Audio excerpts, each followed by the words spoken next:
Hey guys, it's Ashley Williams. I'm here today to give you 5 tips and strategies of how to ace the multiple choice section of the AP language exam.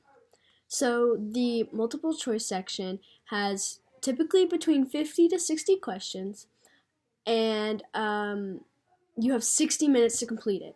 It counts for 45% of your total score, and yeah. It's also divided between 4 or 5 passages, like little reading passages, and then questions for each of those, and then 5 choices for each question.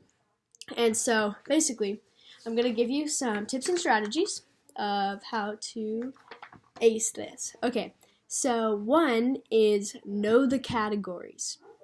So the multiple choice is split into 5 categories, and one is questions about rhetoric, 2 is the author's meaning and purpose, 3 is the main idea, 4 is organization and structure, and 5 is rhetorical modes.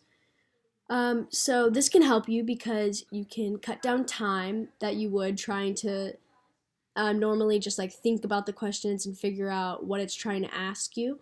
And it can also help you because you know which questions are the easiest and which ones you can focus on first and knock those out of the way. So another one is don't read the questions first. I know we're taught to read the questions first and then go back and read the passage, so then you know you can figure out like when you're reading the passage which one, like what that correlates to. But do not do that, because the most important thing is to understand what the author is saying and how they say it. If you read these questions first, chances are, because these are really complicated, complex questions, and chances are you're not going to understand it, but you're going to read it anyways and waste that time, and then read the passage, and then come back and have to read the questions all over again because, it meant nothing to you. So you need to understand the passage as a whole before you read the questions, because if you miss the main idea of the passage, you will miss everything. And so just remember, read the passage first, not the questions. So another is be on the lookout for decoys and made up words. So the AP College Board, whatever, they're evil, basically. They make up words. So a lot of times it'll give you an example or like a line and say, what is this an example of? And a lot of times they have words that look very similar. And decoys are written so that they're almost correct except for one small error. And so that's something that College Board does a lot, and you basically just have to know if it looks wrong, chances are it's wrong.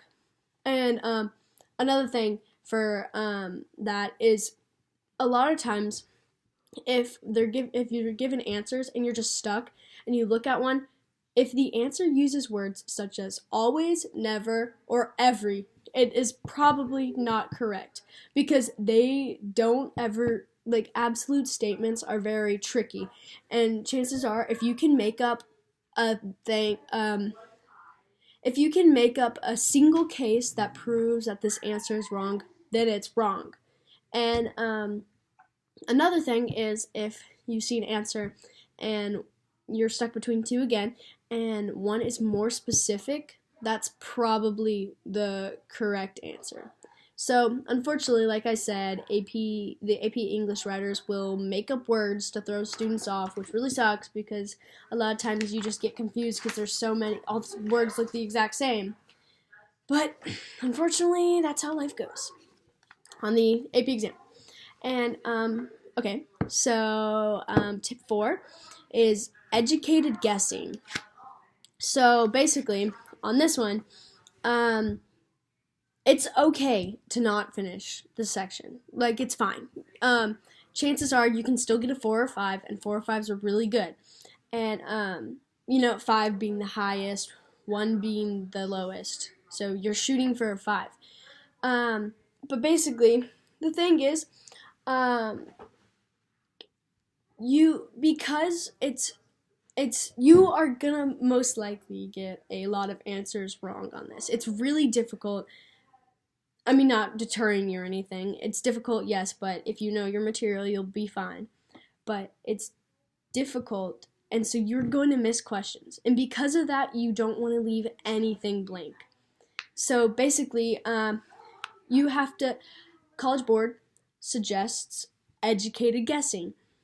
And basically, educated guessing is just going back to questions that you feel like you know, or like you're not completely sure, but you at least have an idea of what it's asking, and you can answer the questions you can eliminate answers and then answer the question with enough foresight that you know that it's not a dumb answer, if that makes sense. And so yeah, basically never leave a question blank. Just try and make your best guess, and then just do that on all the ones that would be left blank. Because coming into this next the next tip, number 5, setting priorities and pacing yourself.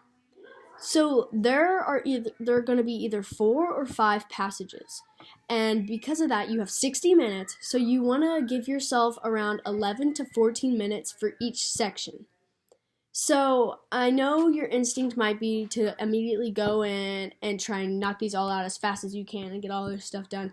But instead, you need to take 4 to 5 minutes to quickly look over the passages and determine which ones are harder and which ones are easier. So you want to start with the easier ones first, because clearly the easier ones, you're more likely to get the questions right because you're understanding it better. You get this, and so that's another thing. And okay, so those are my 5 tips and strategies, and so thank you for tuning in, and I will see you later. Bye.